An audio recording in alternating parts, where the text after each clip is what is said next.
Hey, what's up, all you humans out there? I'm Duuz-Diz-Din, coming at you with another episode review of Star vs. the Forces of Evil. This time it's episode 8, titled Curse of the Blood Moon, a long-awaited episode that will finally be addressing the situation with the Blood Moon. Now, our episode proper opens up with Star waiting for a long-awaited thing. Namely, to finally have a nice bowl of cereal. As it turns out, they've been waiting until around midnight when the chimes would finally just sound off that it is midnight in order to be able to enjoy their favorite cereal without, I'm guessing, Meteora just kind of barging in on the situation. It's not actually completely made clear why they're doing this under the cover of night, but it was a long-awaited bonding process for the two of them, and they greatly enjoy the moment for the most part. And after noticing that she left behind a singular marshmallow in her bowl, Star kind of spits out another one, which, ew, gross, why would you do that? Just eat the friggin' marshmallows. But she spits out another one as not to leave the other lonely, which is sweet, but still, don't waste food like that, Jesus. But this triggers something within Marco for the most part, and after walking in on Eclipsa brushing Globgore's teeth, despite the fact that he's imprisoned in crystal, which is a moment that raises a lot of questions about Eclipsa's sanity, but she goes to Eclipsa to talk about the fact that he still has feelings for Star. You know, this moment of sweetness or kindness just kind of made him feel all warm, fuzzy, and gooey inside, and it just triggered his feelings for Star all over again for the most part. And he basically kind of wishes that he didn't have these feelings anymore. He could just do away with his feelings in general, because he's been trying to move on, but something always pulls him back to Star. But Eclipsa, not really being the one you would turn to for something like this, she is having her own issues moving on. But she does give good advice in saying that, look, don't wish away these feelings, don't wish away these emotions. Yes, they can be hard at times, but you never want to deny what you feel or who you are. But then Marco ends up running into, of all people, Jana, who is just still hanging around in the castle. Like, how did you get here? Why are you still here? How are you actually hanging around like this? It's very interesting. Also, remember last episode review, I kept calling her Janica, like she was freaking, Gem from Gem in the Holograms or something. But moving on, she does suggest that she uses her hypnotic powers of suggestion that she has over Marco to help him deal with his crush on Star. And after what, as it turns out, is a 14-hour mind manipulation session, he still feels the warm, fuzzy feeling within him in regards to Star. So ultimately, he just decides to just confront and tell Star about this whole thing. And as it turns out, Tom is there as well, playing with the laser puppies. And after literally having my skin just crawl over my body from the cringy moment, I'm sorry, it's just like I can't take moments like this. Just the secondhand embarrassment was killing me. But Marco, for the most part, spits it out that he still has feelings for Star, and he doesn't quite understand why he has these feelings. He feels that it's unnatural, which he should know all about it, considering the crush he used to have previously. It's just like he knows all about unnatural crushes. And,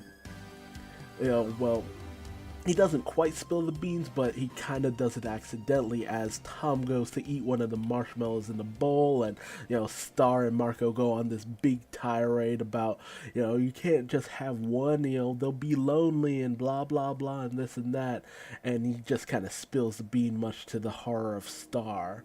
but he just explains it, just like he feels unnatural about this feeling. He feels that he should not have these feelings as deeply as he does, and it shouldn't just chain him down every time he tries to move forward. And then Tom comes forward and just explains, yeah, it's a curse. It's the curse of the blood moon. You guys are cursed. You and Star. And Star's kind of pissed and it's just like, wait, you knew about this? And it's just like, yeah, I thought you knew too. Didn't you hear the explanation during the blood moon ball? And it's just like, yo, Tom, bro, this is not something you keep on the down low. You try to expunge. If you know that Star and Marco are connected in this way, you think you would try to at least do something about this. It's just like, yeah, I know you're down with both Star and Marco, but you know the situation going on here. Do something about it, bro. And basically that stars our whole argument there, but ultimately he says that the best way to go about it is to go to his grandpa Relicor, who he actually learned about the whole Blood Moon Ball situation from. But he ultimately says that Relicor probably won't help him out, but they should be able to find some information in Relicor's library.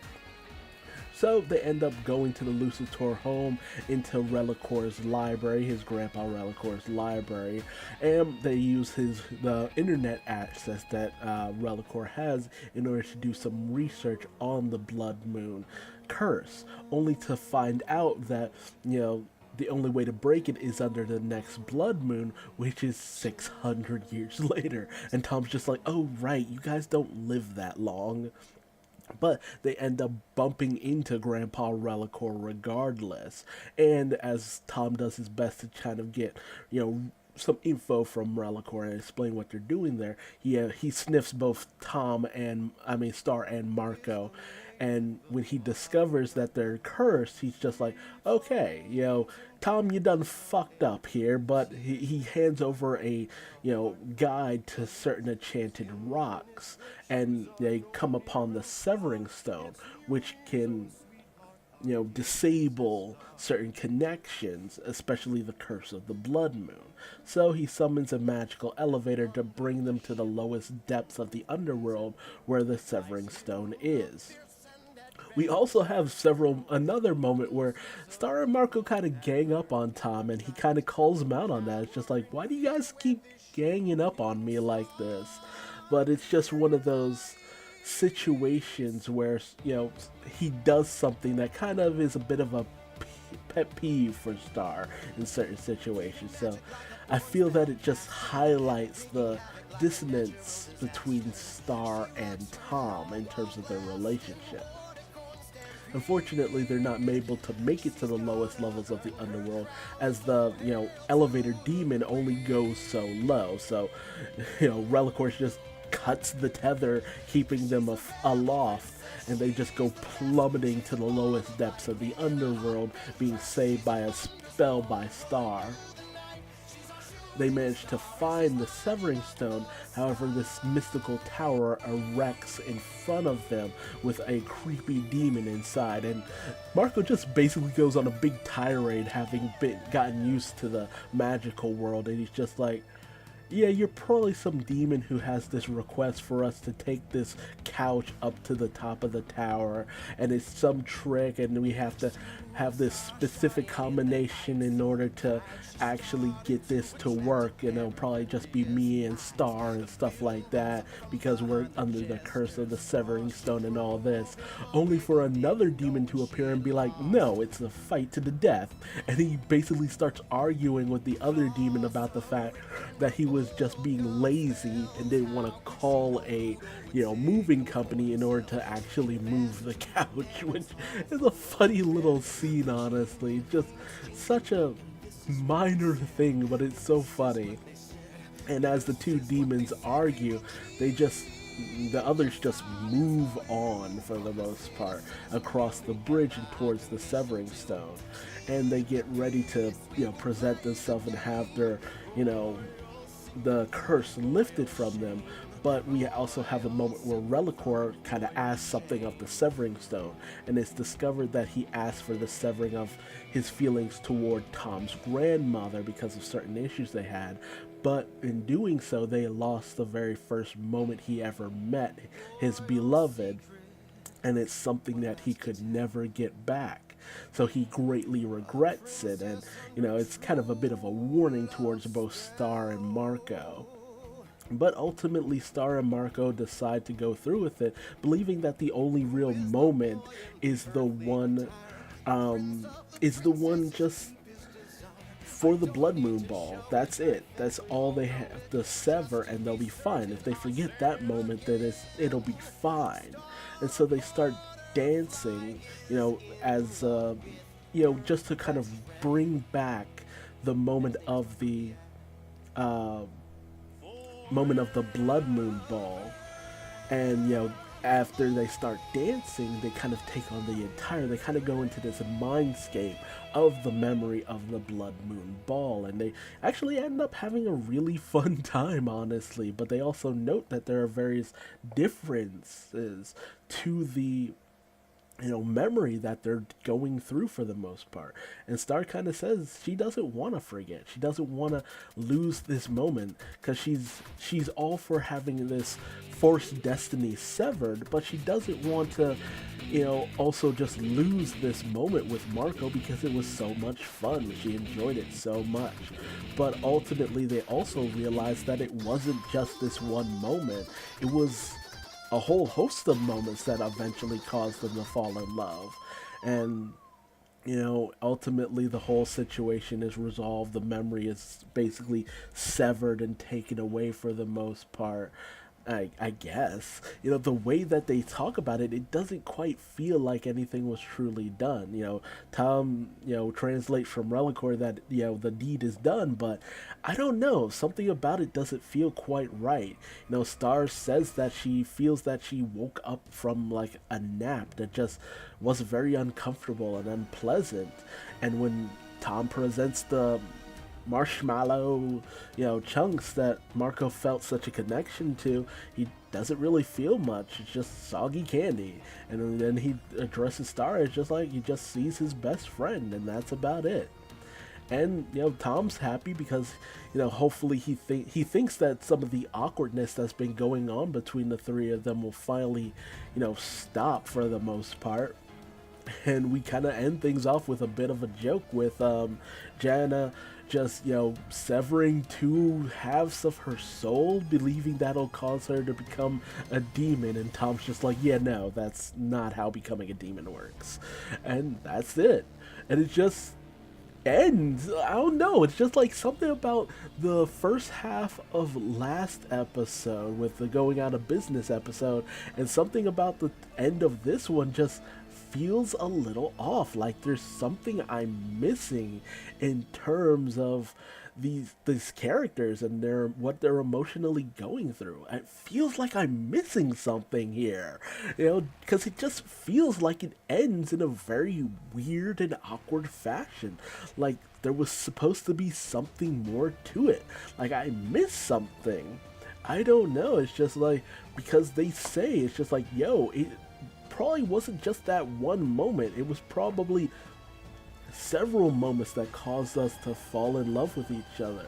But like, does that actually mean anything? Did they lose anything because of the curse being lifted? Are those feelings still there? It raises too many questions, so much more than it solved. This episode didn't quite go in the way that I know a lot of people were predicting. I'm looking at you, Roundtable, but at the same time, I feel like there's something more underlying in terms of what we saw here now.